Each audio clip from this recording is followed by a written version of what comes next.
There are a lot of ways to go hybrid, and so to help you think about the options, we've actually put together some examples of 5 types of hybrid events, each with their own hybrid animal mascot. So we're going to kick it off. All right, here you have the jackalope, a feisty little rabbit with horns on its head. Now, some might say, is this really a fierce beast? I don't know. If I saw it in the forest, I might think, oh, rabbit with horns. What do I do? Run away or not? I probably wouldn't move my camping site, but I might step off the path to let it pass. So is a jackalope really a hybrid event? Well, we see a lot of organizations start here, basically taking an in-person event, broadcasting it live to a virtual audience, and then repackaging it on demand. And in fact, you could even make that on-demand experience sort of its own event with some interaction. But you really are creating a bit of a distinction. You're not kind of trying to mingle your two audiences. Maybe you're not trying to do hybrid panels. So it's really sort of think of this as just live broadcast your event that you're doing at a venue.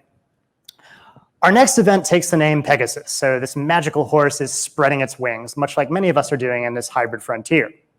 A Pegasus is an asynchronous in-person event. So think live speakers stream virtually, with virtual versions, with virtual speakers, right? So you're starting to mix and mingle, and this gets a little bit more complex, which leads us to our next animal. This is the hippogriff, not to be confused with the hippopotamus. This is a cross between a horse and an eagle, which we consider a simultaneous and interactive, but typically single track event that has a large virtual audience, so typically much larger than your in-person audience.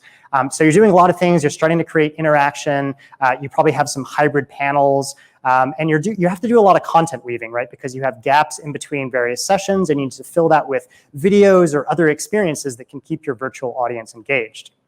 Now our next event is a griffin, and that's actually what we did here and happens to be one of my favorite animals.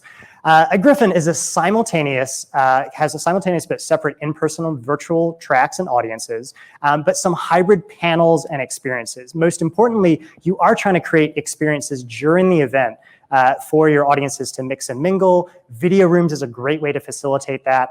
You can have roundtable discussions, topic-based discussions, and that actually helps kind of fill space. But especially provide time for people to build relationships that's more than just connecting with the attendees through the app itself. Our next event gets pretty complicated.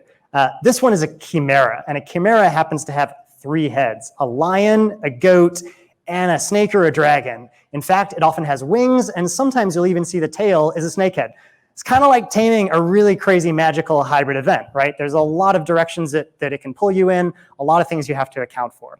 So a chimera is a fully integrated in-person and virtual event, often with very large audiences, both in-person and virtual. Sometimes you can have multiple tracks, so there may be live sessions and virtual sessions that either audience could bounce back and forth to. You have to accommodate for the time when maybe your in-person attendees are doing lunch or having a networking session. How do you keep your virtual attendees involved and interacting?